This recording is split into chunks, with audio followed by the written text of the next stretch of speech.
Norwich is a city of many pubs, although not as many as it once had. One time famously boasting a pub for every day of the year, as well as a church for every week. Although numbers of both have decreased over the years, the pubs that remain cater for all types of needs and wants. Some, the more traditional, have the names you might expect: the King's Head, the Ten Bells, the Black Horse. Others have taken their names from the kind of clientele they traditionally served, such as the Wig and Pen, found near the law courts and frequented by judges and barristers. Others keep part of the city's history alive, even the darker moments, such as Lollards Pit, found by the river and once the site where heretics were burnt at the stake, and certainly a topic to be covered in a future video. But today we will deal with the story behind a rather interestingly named pub. A visitor to the city passing it or stopping in may call it the Gardener's Arms, and why wouldn't they? It's plainly written on the wall.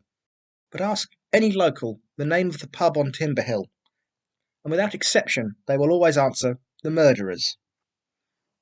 The building that would become the Murderers has stood since 1696.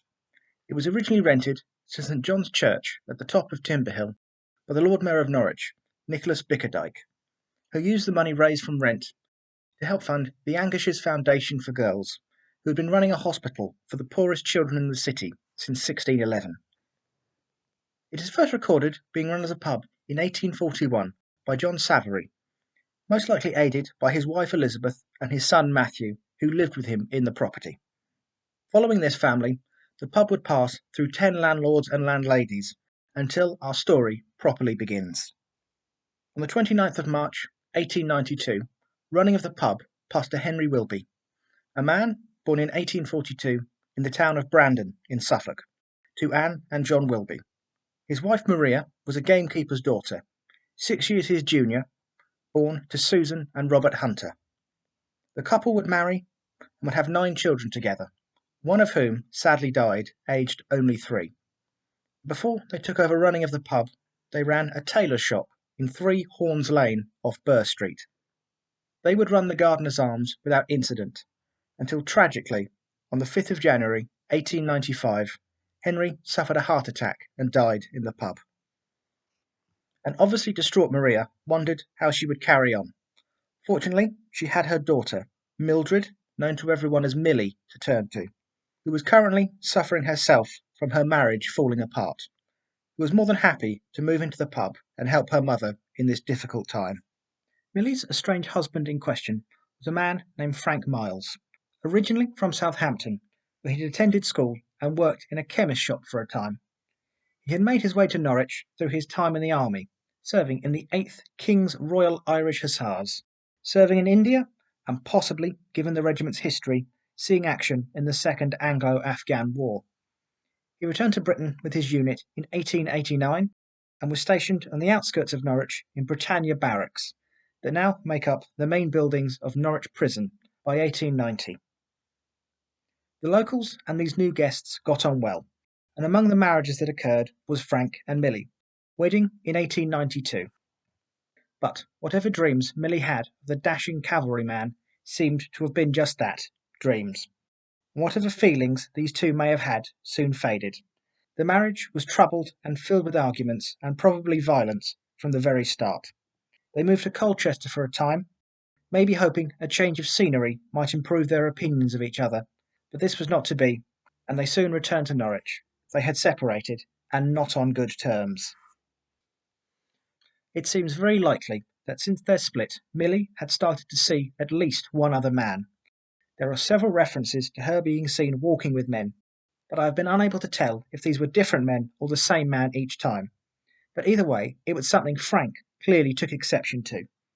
Confronting her mother only a short time before the crime, telling her he wasn't paying his wife 4 shillings a week to walk around with other men, as well as Maria being forced to stop him assaulting her daughter on at least one occasion. Due to the attitudes at the time to separation and divorce, it is no surprise that soon rumours started to spread that Millie was a prostitute. And I'm sure several jokes of that nature would have been heard by Frank time and time again, almost daily. He no longer had the comradeship of his fellow soldiers to turn to, as in the subsequent years he had served his time and been discharged from the 8th. He had spent time working as a servant for a lieutenant in the Royal Engineers, but was now working at the Morgan Brewery on King Street for the last 11 months. He was also now living alone above a pub at 100 Clavert Street. These jokes and statements, mixed with Frank obviously being a jealous man anyway, with a very short temper, came to a head the night before the terrible crime occurred. He came into the pub to have a word with Milly, and finding her talking to another man, flew into a rage, telling her, "I will do for you, my lady," and then throwing a matchstick holder at her. Milly ducked just in time to avoid it. She retreated behind the bar to safety. Frank intended to follow her, but soon found himself blocked by Maria, who told him, "That's not your place." With his mother-in-law blocking his path, and no doubt with a few of the pub's patrons beginning to involve themselves in the situation, Frank stormed out, yelling the foreboding warning, "God strike me blind, I'll be the death of you in the morning." We may never know if others took the threat with any degree of seriousness, but Milly clearly didn't. The next morning came round, and as per normal, she was helping her mother cleaning the pub before they opened later in the day. It was around 9 a.m. Maria was upstairs, while her daughter was in the main area of the pub cleaning, when a knock came at the door. Looking up, she instantly realised it was Frank. Maybe the argument and threats back and forth were just par of the course of their relationship now, or maybe she thought he'd come to apologise. Either way, she left her work and went to open the door.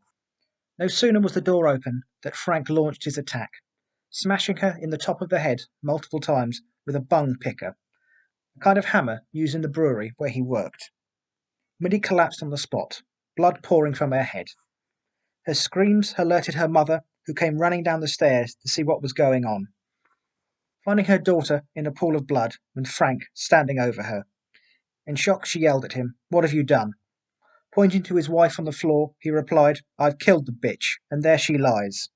And then he calmly left the gardener's arms. Despite Frank's claims, Milly had not been killed outright, and was still alive and lucid, but badly bleeding. After a few moments, she finally spoke, saying, "Oh, mother, I'm fainting. He will kill me."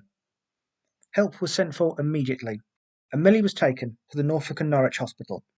Despite everything she had been through, she was remarkably calm and steady on her feet, even being able to walk in with little assistance, although was a bit faint. She was seen by the house surgeon's assistant, a man named George Worthington, who examined her and dressed two of her wounds on the top of her head, one 2 inches long and the other 3.5 that went down to the bone, but was unable to see if there was any others, not helped by Milly's restlessness and the refusal to allow them to cut her hair to examine her further. But from what he could see, these injuries did not look too serious, and she was sent home with her mother to rest. It did not take long, though, for her to begin going downhill, and was soon taken back to the hospital. In a second examination, and quickly discovered there were more wounds, originally hidden by her blood-matted hair and her constant movement that had been overlooked, and these ones were indeed serious, puncturing down into her brain. They patched them the best they could, and she was once again sent home. Frank Miles had turned himself in to the local police station almost as soon as he had left the pub, giving Sergeant Robert Hill an unexpected start to his day. He was the desk sergeant for the day, and around 9:15 the doors opened and in walked Frank, coming up to him and simply saying, "I wish to give myself up." Hill questioned him as to why, probably thinking this was some minor offence, but Frank calmly answered, "For murdering my wife in the gardener's arms." Whatever doubts Sergeant Hill may have had, or thoughts that this was some very strange prank someone was pulling, were soon shattered when Frank produced the blood-covered murder weapon and laid it on his desk. Hill restrained him and informed his superior, Superintendent Mason, about what was happening, and shortly afterwards Frank was charged. In light of Milly still being alive, with unlawful wounding, but refused to make a comment. Milly would cling to life for 4 days. Her shallower wounds did begin to heal as the dressings were changed, but she would end up in hospital 3 more times before succumbing to her injuries and passing away on the 4th of June 1895 while being looked after in the hospital. The date of her death was exactly 3 years to the day she had married Frank. Now in custody, Frank's charges were changed to one of murder. During his questioning, he would tell the police he had no choice but to kill her, due to how often she had provoked him, as well as the rumours that she was a prostitute. Prostitution, being used as an excuse by husbands who had killed their wives, was becoming increasingly popular in Victorian Britain, following the infamous Jack the Ripper killings of 1888. Frank would spend the following weeks either in a prison cell or in various hearings leading up to his full trial. Unsurprisingly, no evidence of Millie being a prostitute was ever found, and soon Frank's trial began, at the summer assizes, overseen by the city's mayor, sheriff, town clerk, and several magistrates. Frank's defence was overseen by Mr. Poyster and a Mr. Wilde, while the prosecution was represented by Mr. Blofield and Mr. Stevenson. Witnesses against him from the area of the pub were not exactly hard to find, including Thomas Watt, a hairdresser who lived near the pub and was present for the argument on the Friday night, and had often seen them fighting, telling of how it only took Millie to talk even briefly to another man to cause him to fly off the handle at her. He also told of hearing the screaming that morning when he was opening his shop. Going to his doorway, he went to see what was going on, and moments later Frank left the pub, coming up to him and telling him what he had done, before carrying on, heading away from him towards the police station. They heard from Sergeant Robert Hill, who explained Frank's confession and how the arrest took place. They even took evidence from an Ezra Rudling, a colleague of Frank, who identified the murder weapon as a bung picker, commonly used and freely available to them at their work. George Worthington also gave evidence to the court, telling of Millie's injuries that led to her death, and telling of the steps that were taken in an attempt to save her life. Although it soon became very clear to all of the medical professionals involved there was virtually nothing that could have been done for her. What the defence had to rely on were the accusations of provocation on the part of Millie, who had often been seen to mock him in front of others. They also pointed out that Frank was planning to take her to Great Yarmouth for their anniversary, and also, a few days before the murder, had paid money for new clothes for her, something he would not have done if he had been planning on killing her from the very start. There were also several character testaments from Frank's friends, work colleagues, and members of his old regiment, saying that he was a fine man with a good attitude and a good moral compass. Mr. Poyster, of the defence, also argued that the murder was not premeditated, but simply a heat-of-the-moment instinct that Frank now regretted. Using the evidence of the day out, the money spent on the clothes, and putting forward the reason he had the bung picker on his person was he had simply left it in his pocket when leaving work the night before, and it had just come to hand at the wrong moment in time. This type of defence in reality was simply to try and lower the sentence from murder to one of manslaughter. His claims and assertions in court went so far that it led the judge, Lord Chief Justice Russell, to stop him, ordering him to stick to the facts and not to bring up conjecture in his courtroom. Justice Russell had already clearly made up his mind, though, telling the jury before he dismissed them there was no way this case could be reduced to one of manslaughter. With this flea in their collective ear, it didn't take the members of the jury long to make their decision either. Only 9 minutes later they returned with a guilty verdict. But the foreman of the jury, a Mr. F. O. Taylor, explained, "We are unanimous in strongly recommending to mercy on the account of the strong provocation he received at the hands of his wife." The judge was not convinced, asking the prisoner if he had anything to say for himself before he passed sentence. Frank remained quiet, and with that he donned the infamous black cap. "Frank Miles, you have, after a trial, found guilty of the murder, upon the evidence which could leave no doubt in anyone's mind who has heard it. The murder of your own wife, whom you were bound to protect and cherish. The recommendations of the jury will be forwarded to the proper quarter, but I would not advise you to look upon any result of that recommendation with hope. I would pray you to turn to your best account the time that yet remains for you. And with that, Frank Miles was sentenced to death by hanging. As he was led away from the courtroom, he waved and laughed to his friends in the gallery watching. From here, this case takes what might be its most disturbing turn. Despite this violent murder committed in the heart of the city, there was a huge outpouring of support for the killer. Frank was now being portrayed as an upstanding man who had served his country and didn't deserve the fate he'd been handed.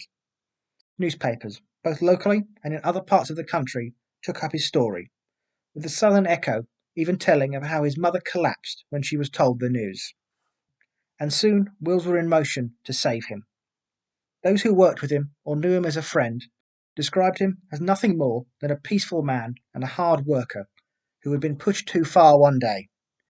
And soon a petition asking for clemency was announced in the local newspapers, open for public signature in the offices of Messrs. Sad and Linney, that was found at number 28 in London Road.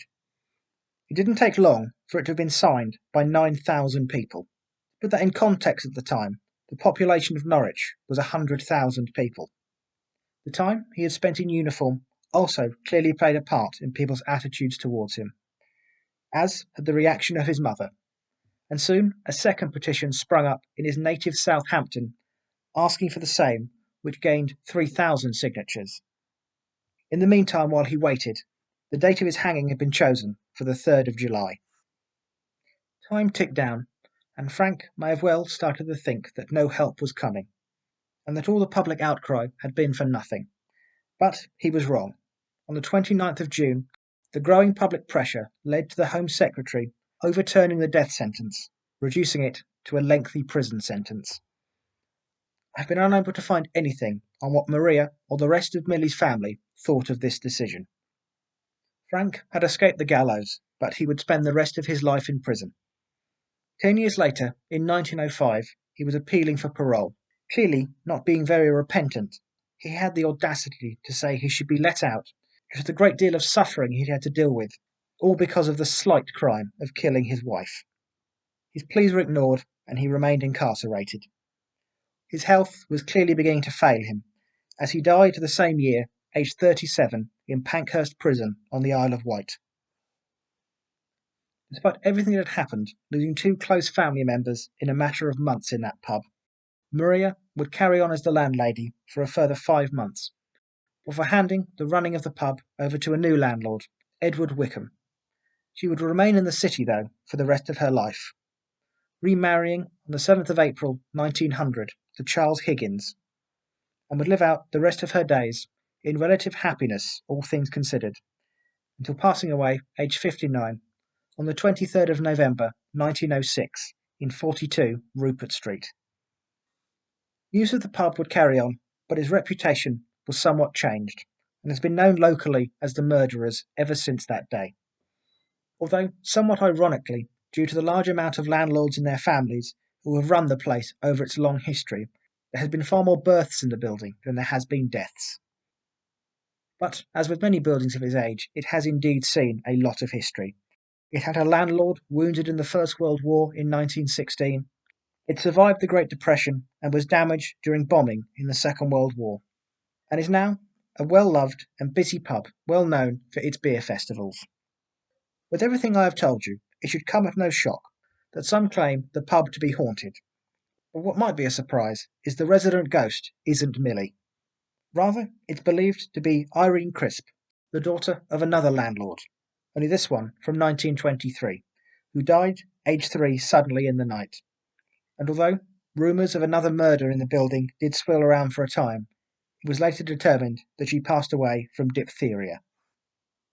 As I have said, the Murderers still operates as a pub today, and doesn't try to hide its rather macabre history, with many bits of information both found inside and on their website that tells the story of this case, including a blue plaque that tells the story in brief, and some amazing scans of newspapers from the time of the case that have been incredibly helpful in making this presentation.